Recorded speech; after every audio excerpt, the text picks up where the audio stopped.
Welcome back clean news. चलिए देखते हैं उत्तर प्रदेश की 25 फटाफट बड़ी खबरें। इससे पहले आप यूपी के किस जिले से न्यूज को देख रहे हैं हमें कमेंट बॉक्स में जरूर बताएं। साथ ही डेली अपडेट रहने के लिए चैनल को सब्सक्राइब कर बेल आइकन को दबाना ना भूलें। आज का लाइक एम 100 है, उम्मीद करते हैं आप पूरा कर देंगे। तो चलिए बढ़ते हैं खबरों की ओर। यूपी बोर्ड 10वीं 12वीं एग्जाम पर अभी फैसला नहीं, कोरोना संकट के बीच छात्र लगा रहे गुहार। उत्तर प्रदेश माध्यमिक शिक्षा परिषद ने कक्षा 10वीं और 12वीं की बोर्ड परीक्षाओं 2021 को लेकर अभी संशोधित कार्यक्रम जारी नहीं किया है। ऐसे में बोर्ड परीक्षा में शामिल होने वाली करीब 56 लाख स्टूडेंट में एग्जाम को लेकर असमंजस की स्थिति बनी हुई है। वीकेंड लॉकडाउन बढ़ने के बाद शराब कारोबारियों ने सीएम योगी को लिखा पत्र, दुकानें खोलने की अपील। कोरोना संक्रमण के बढ़ते संक्रमण पर प्रभावी नियंत्रण के लिए एक बार फिर वीकेंड कोरोना कर्फ्यू जारी है। लेकिन इस बीच लखनऊ में शराब कारोबारियों ने लॉकडाउन और कर्फ्यू के बावजूद शराब की दुकानें खोलने के लिए सीएम योगी आदित्यनाथ को पत्र लिखा है। शराब कारोबारी ने रोजाना 100 करोड़ से ज्यादा नुकसान होने का हवाला देकर दुकानें खोलने की इजाजत देने की अपील की है। योगी सरकार 60 लाख गरीब बुजुर्गों के खाते में भेजेगी पेंशन, 1800 करोड़ रुपए की किस्त जारी, मुफ्त राशन भी बंटेगा। उत्तर प्रदेश सरकार कोरोना काल में 60 लाख बुजुर्गों के खाते में पेंशन भेजेगी। सरकार की मंशा है कि महामारी के दौर में हर वर्ग खासकर बुजुर्ग वर्ग को समय पर और सही मदद मिले। इसके लिए समाज कल्याण विभाग ने तैयारियां शुरू कर दी है। सरकार ने चालू वर्ष में योजना का लाभ देने के लिए समाज कल्याण विभाग को 1800 करोड़ रुपए का बजट जारी किया है। यह राशि किस्तों में दी जाएगी। इसके साथ ही मुफ्त राशन भी बांटा जाएगा। सामान्य वर्ग के छात्रों को बड़ा झटका, यूपी में मैनेजमेंट कोटे वालों को नहीं मिलेगी छात्रवृत्ति और फीस की भरपाई। उत्तर प्रदेश के शिक्षक संस्थानों में पढ़ने वाले मैनेजमेंट कोटे के सामान्य वर्ग के छात्रों को अब छात्रवृत्ति और फीस की भरपाई नहीं दी जाएगी। इस छात्रों को मिलने वाली ये सुविधा अब बंद कर दी गई है। उत्तर प्रदेश समाज कल्याण विभाग ने इसके लिए अपनी नियमावली में बदलाव किया है।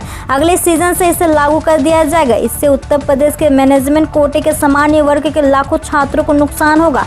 समाज कल्याण के संयुक्त निदेशक पीके त्रिपाठी ने मीडिया से बताया है कि नियमावली में बदलाव को मंजूरी दे दी गई है।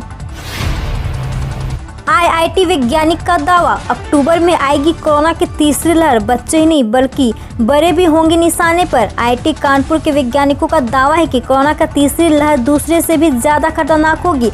दूसरी लहर का प्रकोप जुलाई माह तक खत्म हो जाएगा। अक्टूबर में तीसरे वेव की शुरुआत हो सकती है। इस लहर में बच्चे ही नहीं बल्कि बड़े भी निशाने पे होंगे।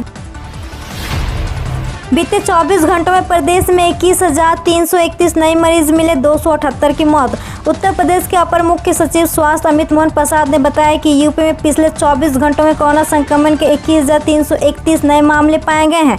278 कोरोना वायरस संक्रमित से मृत्यु हो गई है। आज भी राहत की यह बात रही कि संक्रमित संख्या से अधिक लोग डिस्चार्ज हुए, जिसकी संख्या 29,709 है, जबकि संक्रमित मामलों की संख्या 2,25,271 है। प्रदेश में कल 2,14,977 टेस्ट किए गए।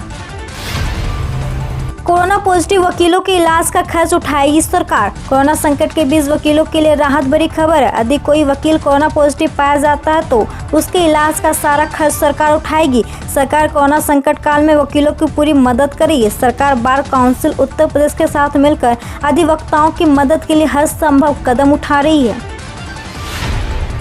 यूपी पंचायत चुनाव में महिलाओं का रहा दबदबा, स्वयं सहायता समूहों की 1,534 महिलाएं निर्वाचित। उत्तर प्रदेश में हुए पंचायत चुनाव में स्वयं सहायता समूह की 1,534 महिलाएं निर्वाचित हुई है। प्रदेश में ऐसा पहली बार है कि इतनी बड़ी संख्या में महिलाएं ने पंचायत चुनाव में अपने भाग्य को आजमाया है और जीत दर्ज की है। सूत्रों ने रविवार को बताया कि पंचायत चुनाव में स्वयं सहायता समूह की 3,521 महिलाएं ने विभिन्न पदों के लिए किस्मत आजमाई थी, जिसमें से 1,534 ने चुनाव जीतकर अपना परचम लहराया है। अखिलेश यादव का सीएम योगी पर तंज, वाह गलती से दूसरे वार्ड के वोट गिन लिए, घोर कलयुग। यूपी ग्राम पंचायत चुनाव परिणाम 2021 में अफसरों की एक बड़ी लापरवाही सामने आई है। जब गलती पर ध्यान गया तो अफसरों ने उसे दुरुस्त किया और दोबारा मतगणना में जीता उम्मीदवार हार गया और हारा जीत गया। इस पर समाजवादी पार्टी के राष्ट्रीय अध्यक्ष अखिलेश यादव ने सीएम योगी पर तंज कसते हुए कहा कि गलती से दूसरे वार्ड के वोट गिन लिए गए थे, घोर कलयुग है। यूपी में संक्रमितों के आंकड़ों पर अखिलेश ने जताई चिंता, बोले जानलेवा साबित हो सकता है योगी सरकार का कोरोना नियंत्रण का दावा। समाजवादी पार्टी के राष्ट्रीय अध्यक्ष एवं यूपी के पूर्व मुख्यमंत्री अखिलेश यादव प्रदेश में कोरोना वायरस संक्रमण के बढ़ते मामलों को लेकर चिंता जाहिर की है। उन्होंने कहा कि सूबे में कोरोना संक्रमण के दैनिक आंकड़े विचलित करने वाले हैं। पूरी दुनिया में महामारी के फैलाव पर चिंता जताई जा रही है। तीसरी लहर के और ज्यादा घातक होने की चेतावनी मिल रही है। ऐसे में बीजेपी सरकार का यह झूठ कि राज्य में कोरोना पर नियंत्रण पाया जा रहा है बेहद जानलेवा हो सकता है। मायावती बोली, गांव में कोरोना लोग दहशत में, रोकथाम के लिए युद्ध स्तर पर कार्य करे सरकार। पंचायत चुनाव के बाद गांव में यकायक कोरोना के बढ़ते मामलों से सरकार और प्रशासन चिंतित है और इससे निपटने की भरसक कोशिश कर रहा है। बहुजन समाज पार्टी सुप्रीमो मायावती ने इस पर चिंता जताते हुए यूपी सरकार से मांग की है कि यूपी में पंचायत चुनाव की समाप्ति के बाद अब यहां खासकर छोटे कस्बों और देहातों में बहुत तेजी से कोरोना महामारी के फैलने की दिल दहलाने वाली खबरें मिल रही है। लोग काफी दहशत में हैं। सरकार को इसकी रोकथाम के लिए युद्ध स्तर पर कार्य करने की सख्त जरूरत है। यूपी में यूपी वालों को ही लगेगी कोरोना वैक्सीन। यूपी के एनसीआर से सटे जिले में 18 से 44 साल की उम्र वालों का टीकाकरण कल से शुरू हो चुका है। राज्य में केंद्र के ऐलान के 10 दिन बाद टीकाकरण शुरू हो पाया है। यूपी में वैक्सीन लगवाने के लिए लोकल एड्रेस प्रूफ होना जरूरी है। दिल्ली से सटे 2 जिलों नोएडा और गाजियाबाद में रोजाना 5000 से 6000 लोगों का कोरोना का टीका लगाने वाला लक्ष्य रखा गया है। रक्षा मंत्री राजनाथ सिंह आज आएंगे लखनऊ। HAL और DRDO कोविड अस्पताल का करेंगे दौरा। रक्षा मंत्री और लखनऊ के सांसद राजनाथ सिंह ने आज मंगलवार को लखनऊ आएंगे। वह आज मंगलवार सुबह 11:30 बजे पहुंचेंगे। इसके बाद सीधे हज हाउस में बने HAL के 255 बेड के हॉस्पिटल अस्पताल को देखने जाएंगे। मुख्यमंत्री योगी आदित्यनाथ भी इस मौके पर हज हाउस पहुंचेंगे। माना जा रहा है कि HAL का अस्पताल इसके साथ ही शुरू हो सकता है।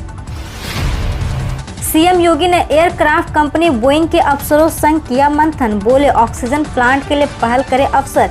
उत्तर प्रदेश के मुख्यमंत्री योगी आदित्यनाथ अपने 2 दिवसीय गोरखपुर दौरे के आखिरी दिन सोमवार को एम्स पहुंचे। यहां उन्होंने विमान निर्माता कंपनी बोइंग की तरफ से शुरू होने वाले 200 बेड ICU डेडिकेटेड कोविड अस्पताल की तैयारियों का जायजा लिया। मुख्यमंत्री ने इस दौरान एम्स प्रशासन और जिले के प्रशासनिक अधिकारियों से कहा कि सभी प्रक्रियाओं को त्वरित गति से पूर्ण कर इस अस्पताल को जल्द से जल्द शुरू किया जाए।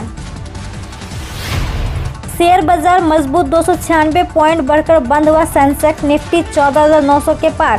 कल कारोबार के अंत में BSE का 30 शेयरों वाला प्रमुख इंडेक्स सेंसेक्स 295.94 पॉइंट की मजबूती के साथ 49,502.41 के स्तर पर बंद हुआ। मुफ्त में घर पर मिलेगी ऑक्सीजन कंसंट्रेटर की सुविधा। ओला ने गिव इंडिया के साथ शुरू की सेवा। अब इसी कड़ी में कैब सर्विस देने वाली कंपनी ओला ने एक बड़ी घोषणा की है। ओला फाउंडेशन ने सोमवार को ऐलान किया है कि वे मुफ्त में ऑक्सीजन कंसंट्रेटर की डोर स्टेप डिलीवरी करेंगे। कंपनी की घोषणा के मुताबिक ओला ऐप के माध्यम से उपभोक्ताओं को मुफ्त में ऑक्सीजन कंसंट्रेटर की डोर स्टेप डिलीवरी की जाएगी। इसके लिए ओला ने गिव इंडिया के साथ साझेदारी की है।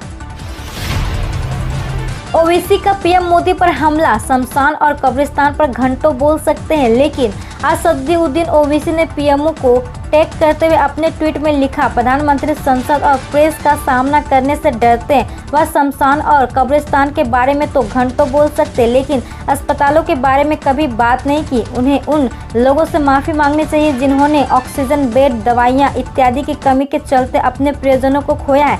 इस रोकी जा सकने वाली पीड़ा के लिए उन्हें जवाबदेही ठहराया जाना चाहिए। अब भारत में सस्ते में मिलेगी अमेरिकी कंपनी की कोरोना दवा, जानिए कैसे। भारतीय ड्रग कंट्रोल ने 3 मई को कोरोना के गंभीर मरीजों के इलाज में रेमडेसिविर के साथ बैरिसिटिनिब के इमरजेंसी यूज की अनुमति दी थी। अमेरिकी कंपनी लिली ने इसे बनाने के लिए कई भारतीय कंपनियों को लाइसेंस दिया है। RTO के चक्कर लगाने की जरूरत नहीं, घर बैठे रिन्यू करा सकते हैं ड्राइविंग लाइसेंस, जानिए कैसे। किसी भी परेशानी से बचने के लिए ड्राइविंग लाइसेंस खत्म होने से पहले उसे रिन्यू करा लेना चाहिए। सड़क परिवहन और राजमार्ग मंत्रालय ने इसी साल मार्च के महीने में नोटिफिकेशन जारी कर बताया था कि RTO से जुड़ी 18 तरह की सेवाएं अब ऑनलाइन मिलेगी। इनमें ड्राइविंग लाइसेंस का रिन्यूअल भी शामिल था। इसके बाद से लोगों को ड्राइविंग लाइसेंस रिन्यू कराने के लिए RTO के चक्कर काटने की जरूरत नहीं है। आप घर बैठे अपना ड्राइविंग लाइसेंस रिन्यू करा सकते हैं। सोना चांदी के दाम में तेजी का दौर जारी, फिर भी है खरीदने का मौका। जाने नए भाव। सोने की कीमतों में सोमवार को तेजी दर्ज की गई थी। वहीं चांदी के दाम में 826 रुपए प्रति किग्रा की शानदार बढ़त आई। विशेषज्ञों के मुताबिक दूसरी करेंसी के मुकाबले डॉलर की कमजोरी और अमेरिकी ब्रांड यील्ड में गिरावट के कारण सोने की कीमतों को समर्थन मिल रहा है। मोदी सरकार की खास योजना, इन महिलाओं को मिलते हैं 5,000 रुपए। जाने कैसे। मोदी सरकार ने महिलाओं के लिए कई योजनाएं शुरू की है। इन योजनाओं का फायदा देश की करोड़ों महिलाओं को मिल रहा है। मोदी सरकार की महिलाओं के लिए शुरू की गई अहम योजनाओं में उज्ज्वला योजना, जनधन योजना आदि शामिल है। ऐसे ही एक और योजना है जिसके तहत महिलाओं को आर्थिक मदद दी जाती है। ये है प्रधानमंत्री मातृ वंदना योजना। इस योजना का लाभ गर्भवती महिलाओं को मिलता है। किसानों के लिए अब एक खुशखबरी, बस आने ही वाली है पीएम किसान योजना की किस्त। पब्लिक फाइनेंस मैनेजमेंट सिस्टम ने फंड ट्रांसफर ऑर्डर जारी कर दिया। अब केंद्र सरकार किसानों के खाते में पैसा ट्रांसफर करना शुरू करेगी। या आज, कल में या 2 दिन में कभी भी आ सकता है। यह बैंक दे रहे हैं फिक्स्ड डिपॉजिट पर कमाई करने का ज्यादा मौका। जानिए कितना मिल रहा है ब्याज। फिक्स्ड डिपॉजिट भारतीय द्वारा बचत के लिए इस्तेमाल की जाने वाली सबसे लोकप्रिय योजनाओं में से एक है।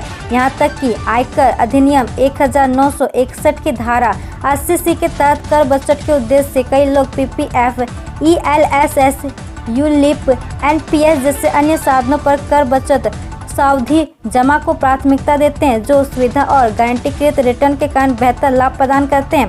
टैक्स बचाने वाली FD में एक वित्त वर्ष में 1.5 लाख रुपए तक बचा सकते हैं। यहाँ उल्लेख करने योग्य बात यह है कि कर बचत FD सामान्य FD से भिन्न गणनाओं में भिन्न है। मौसम को लेकर बड़ा अलर्ट, 3 दिन तक झमाझम बरसात के लिए रहिए तैयार।